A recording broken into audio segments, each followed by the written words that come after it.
A vapor pressure exerted by the molecules over a liquid phase at equilibrium is called equilibrium vapor pressure. PV is directly proportional to XP, that is partial vapor pressure of component B is directly proportional to mole fraction of component B. Solute-solute and solvent-solvent interactions are weaker than solute-solvent interactions.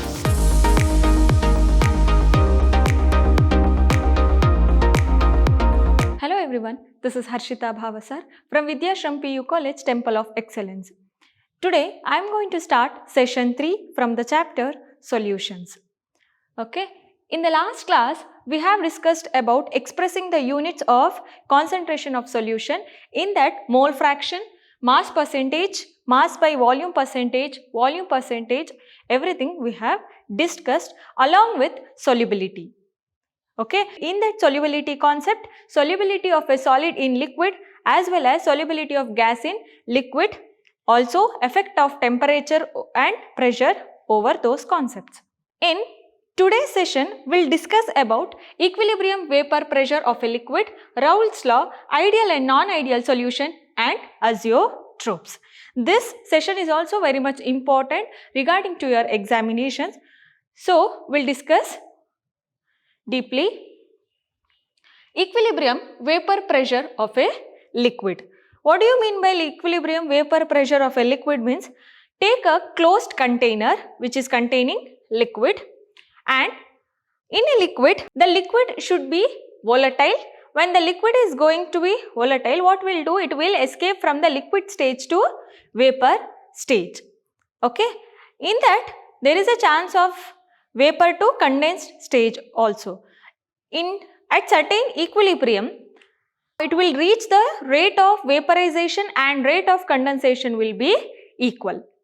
Correct?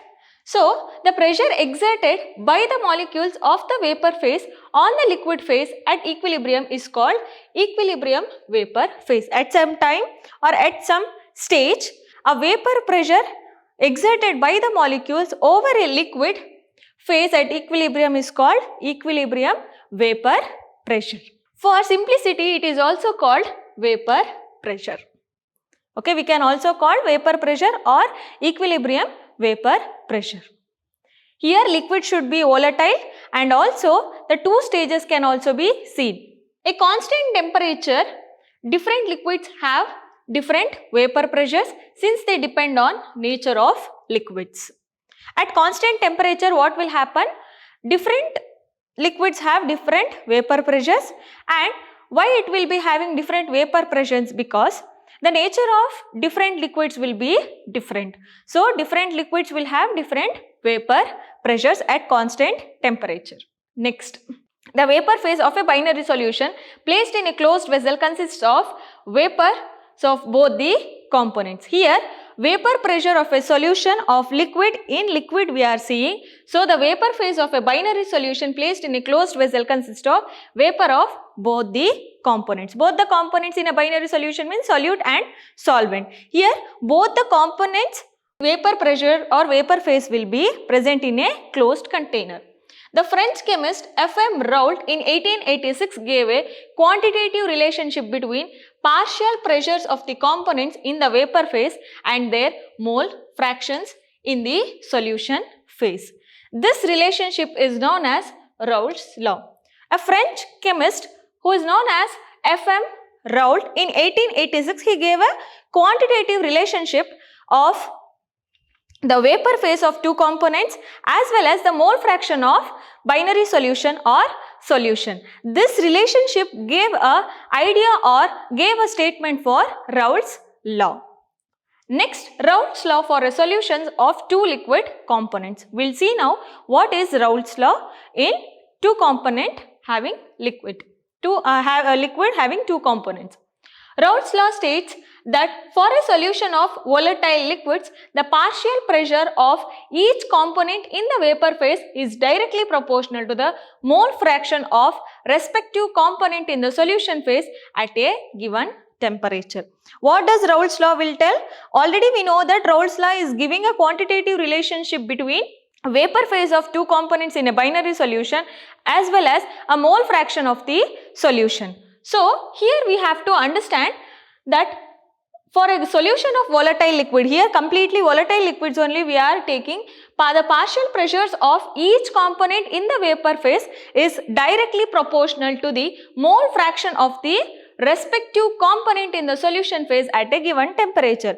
Whatever we have understood, that vapor phase of the solution and mole fraction, they both are directly proportional at given temperature. That states the Raoult's law. Let us consider a solution containing two volatile components A and B. Here we are going to derive the Raoult's law with some expressions. So we will consider a solution containing two volatile components, that is A and B. Here volatile, in chemistry volatile means the liquid to escaping for vapor, means evaporating, we will call it as volatile. Two volatile components A and B in a closed container, the equilibrium is established between vapor phase and the liquid phase at constant temperature. Here in a closed container, a volatile liquid containing two components, both two components are volatile, and the equilibrium has been set up, has been reached between the vapor phase and the liquid phase at constant temperature. Let P total be the total vapor pressure of the vapor phase above the solution and PA and PB be the partial vapor pressure of the two components A and B. These partial pressures are related to the mole fraction XA and XB of the two components A and B respectively, according to Raoult's law for component A. Here we have to take P total, that is total vapor pressure over the solution of partial vapor pressures, that is PA and PB. We know that there is a relationship between vapor phase and mole fraction. So we have to analyze the mole fraction also, that will be considered as XA and XB. But now according to Raoult's law, we are finding component A first, that where PA naught is the vapor pressure of the pure component A at the same temperature. Here PA, partial vapor pressure of component A, is directly proportional to mole fraction of component A. Okay, whenever the proportionality constant is there, you know that one constant should be introduced. So PA equal to PA naught into XA. Okay, PA naught is nothing but vapor pressure of the pure component A. Okay. Similarly for component B, here PB is directly proportional to XB, that is partial vapor pressure of component B is directly proportional to mole fraction of component B. So here also PB naught will be seen, where PB naught is the vapor pressure of the pure component B at the same temperature. Next, according to Dalton's law of partial pressure, the total pressure is the sum of partial pressures of all components at the same temperature. What do you mean by Dalton's law? The sum of all partial pressures of all components at same temperature. So P total will be the vapor pressure, partial pressure of component A and partial pressure of component B. Here only two components are present, so two components have been taken. So P total equal to PA is nothing but PA naught into XA plus PB naught into XB. So P total, if you take PA naught and as a common, 1 minus XB plus PB naught into XB. So P total PA naught minus PA naught XB plus PB naught XB. Here P total PA naught plus PB naught minus PA naught XB. The plots of PA and PB versus the mole fractions XA and XB for the resolution of constant temperature are linear graph as shown. Here they have given P1 and P2. We can consider as PA and PB only. P1 will be PA, P2 will be PB. Okay, this will be PB and this will be PA. This X2 will be XB. Understand? So it is going towards the XB, which is linear in function. So P total will be the PA naught plus PB naught minus PA naught into XB, and which is a linear. And what are the conclusions can be seen through Raoult's law? Total vapor pressure over the solution is directly proportional to the mole fraction of any one component. The overall total vapor pressure over the solution is directly proportional to the any one of the component. It may be PA, it may be PB. We cannot tell like only proportional to PA or only proportional to PB. Any component of the solution is directly proportional to the total vapor pressure. Next conclusion, total vapor pressure of the vapor phase of the solution varies linearly with the mole fraction of component B or A. When the total vapor pressure of the vapor phase of the solution varies, obviously the mole fraction of any component will also varies. It is directly proportional to each other. So whenever one constant is varied, another constant will also vary.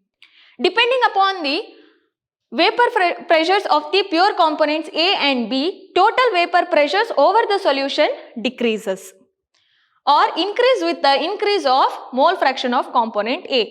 Depending on the vapor pressure of the pure component A and B, whenever total vapor pressure of the over the solution decrease or increase, it is completely depend on the increase or decrease of the mole fraction of component A. Whenever the mole fraction of component A or B will increase, obviously total vapor pressure will also increase. If it is decrease, this component will also decrease. So these are the three conclusions drawn from the Raoult's law. Next, the composition of vapor phase in equilibrium with the solution is determined by the partial pressure of components. If Ya and Yb are the mole fraction of the component A and B respectively in the vapor phase, then using Dalton's law of pressure, Pa equal to Ya P total, Pb equal to Yb P total. In general, Pi equal to Yi P total. Raoult's law as a special case of Henry's law. If we relate with Henry's law to Raoult's law, so what will happen? According to Henry's law, the partial pressure of the gas in vapor phase is directly proportional to the mole fraction of the gas in the solution. That we have seen already, that is P equal to Kh into X. Correct? According to Raoult's law, the partial pressure of each component of the solution is directly proportional to its mole fraction present in the solution. That is Pi equal to Pi naught into Xi.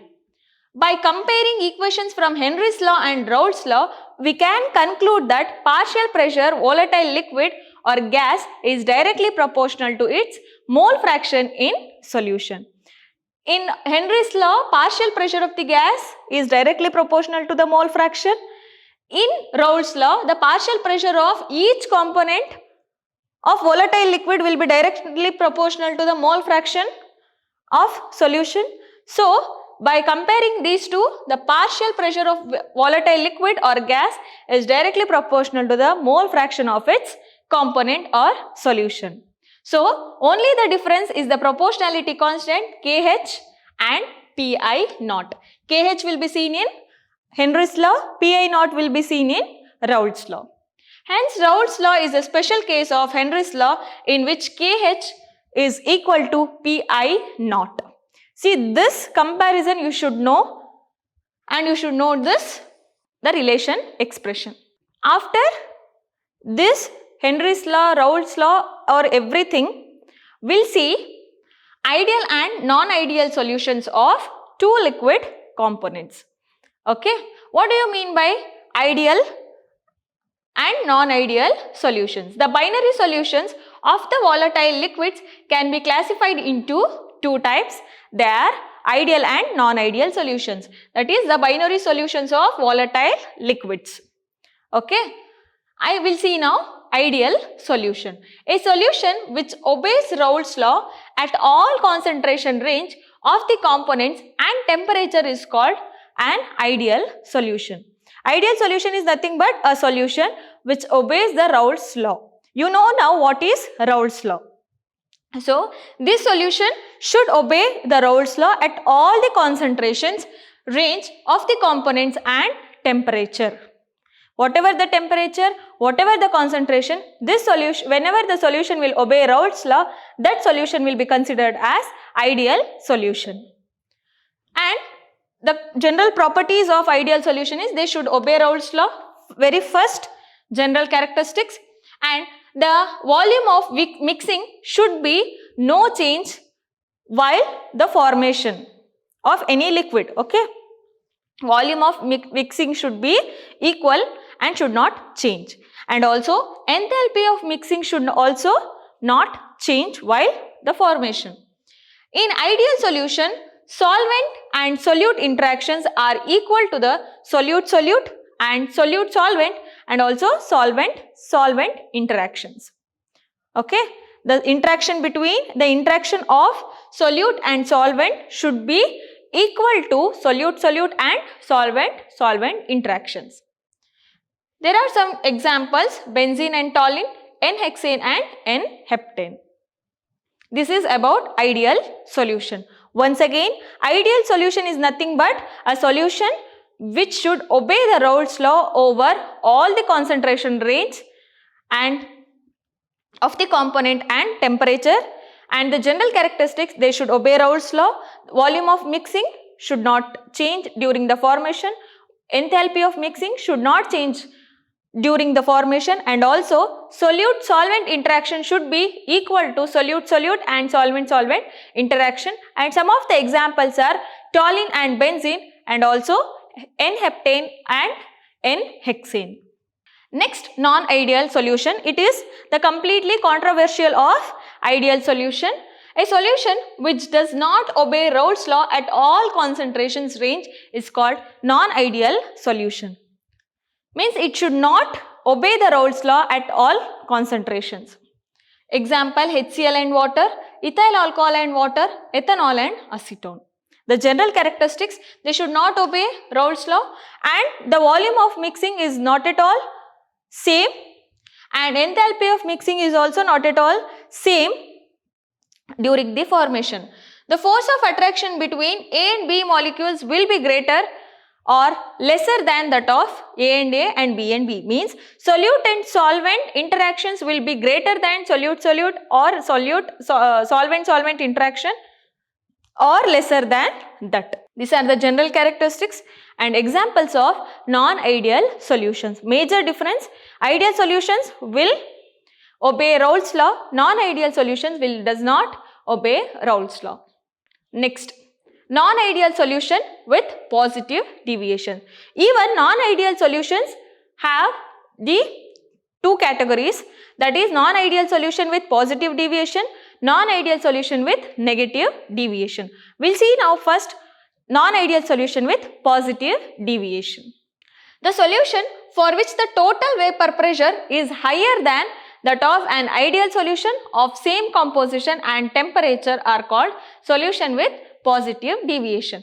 The total vapor pressure is higher than that of ideal solution and ideal composition. That deviation or that kind of solution will called non-ideal solution with positive deviation.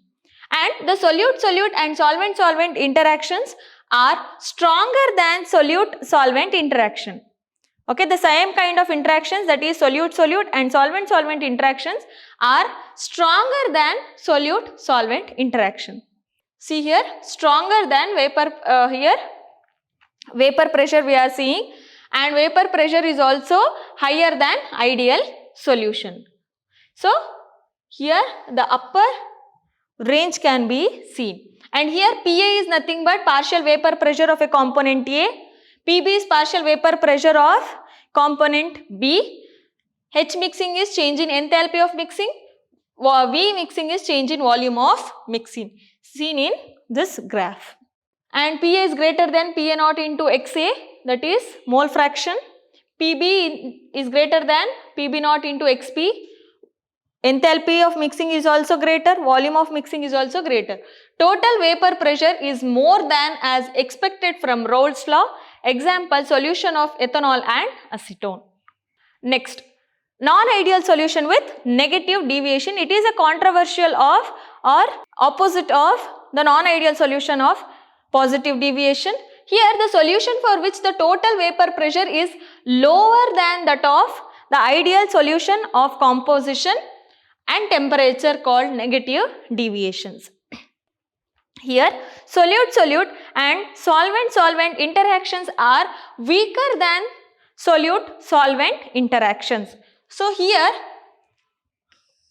you can see the bulged downside arrow mark can be seen. Here also Pa is nothing but partial vapor pressure of component A, Pb partial vapor pressure of component B, change in enthalpy of mixing, change in volume of mixing can be seen. Okay. This is about ideal and non-ideal solutions.